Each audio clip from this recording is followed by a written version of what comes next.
a girlfriend, why are you sorry?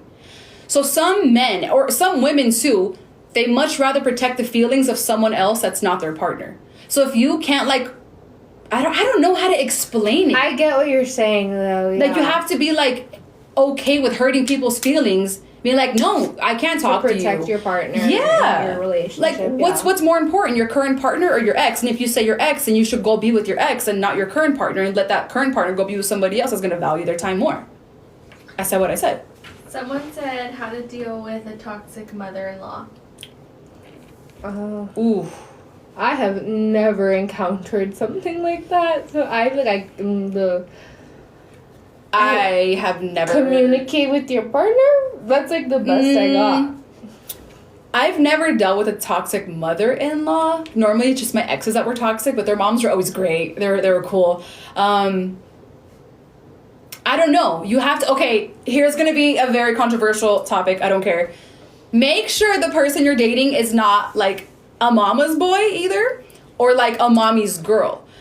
You can be, but you also, your partner has to know and has to set boundaries and make sure that his mom doesn't disrespect you either. You know what I mean? Like, his mom always doesn't come first now. You also come first sometimes now. You are like the partner, you know, you're not the mom, but I personally, I would fucking ignore it, because you're not about to disturb my peace. I'm dating your daughter. I'm not dating you. So how you feel about me is not my problem.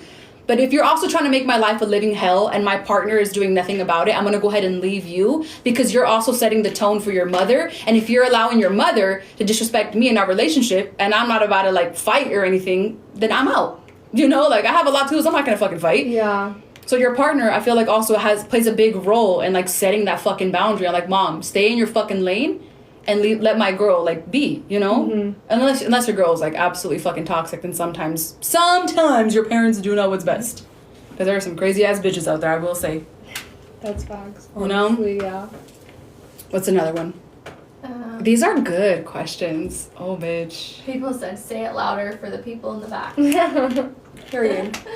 And I feel like those toxic mother-in-laws, they just don't think that they're... Can you see your face? They don't think that they're the problem. Go ahead. Someone said, how do you, like, date or, like, find people to date when you don't use, like, online apps and stuff? Like, what tips would you have? Gabby, you answer that, because I work on social media. It's hard for me.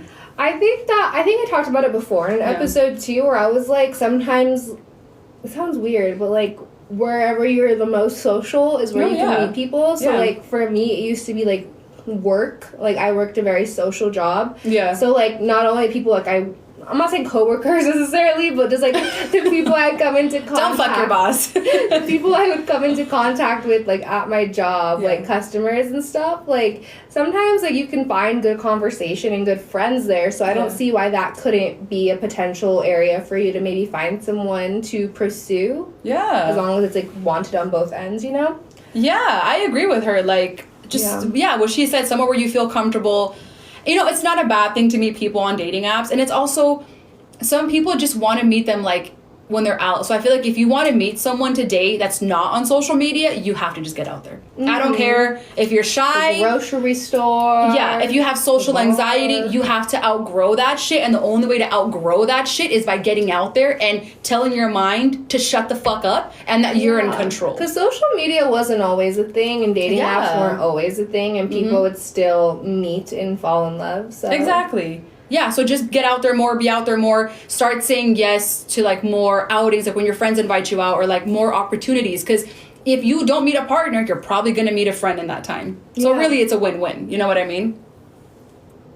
I feel like What's the best advice you've ever received? And maybe we'll end it on this one. Ooh, good.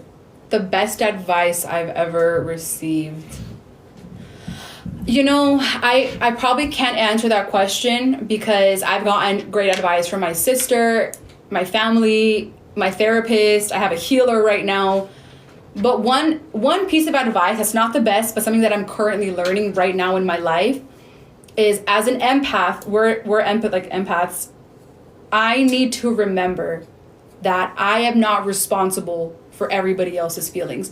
I need to remember that I am not responsible on how you feel. It is not my duty to make sure you're always happy and you feel good and you feel better. Is everybody okay? Okay, cool. And then I wonder why I'm so fucking drained, burnout, and fucking depressed. Because being an empath, you have to be a strong empath. I think people don't talk about that enough. You need to learn how to be a strong one and understand that you can be empathetic for people, but also understand that their feelings are not your responsibility. That's good. That's not maybe the best piece, but that's something that's a crucial one, though. Yeah, that's what I'm practicing right now. Like the way, for example, like we're practicing Pilates right now. I just ran a Pilates class.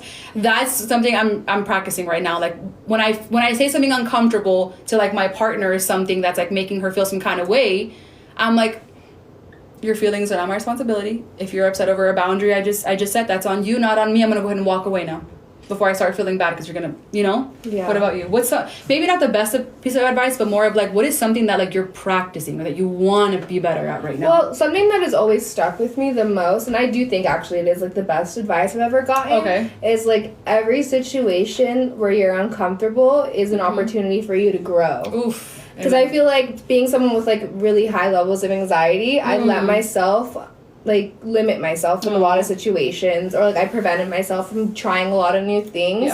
And it wasn't until I had someone tell me that like every time you're uncomfortable is a situation that is like prompting you for growth. Because like I do feel like growth comes in uncomfortable situations. That has like I tell myself that anytime I'm getting anxious or uncomfortable about doing something, mainly in like social settings, stuff like that.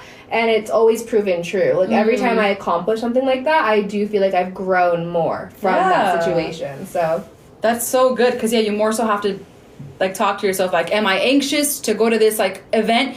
Yes, but what am I going to gain from this? Let's look at like the long term. I'm going to meet new people. I'm going to make new friends. After this event, I'm going to be a little bit more social than I was before. And then things start to get easier, honestly. Every time I've told myself that, the next time that kind of situation arises, it's easier for me to do it, to go about it, to attack it, Exactly, because the only way to you can never really silence your anxiety or social anxiety, but you can put like a pause and a shut the fuck up to it low-key by telling yourself that you are in control of your mind.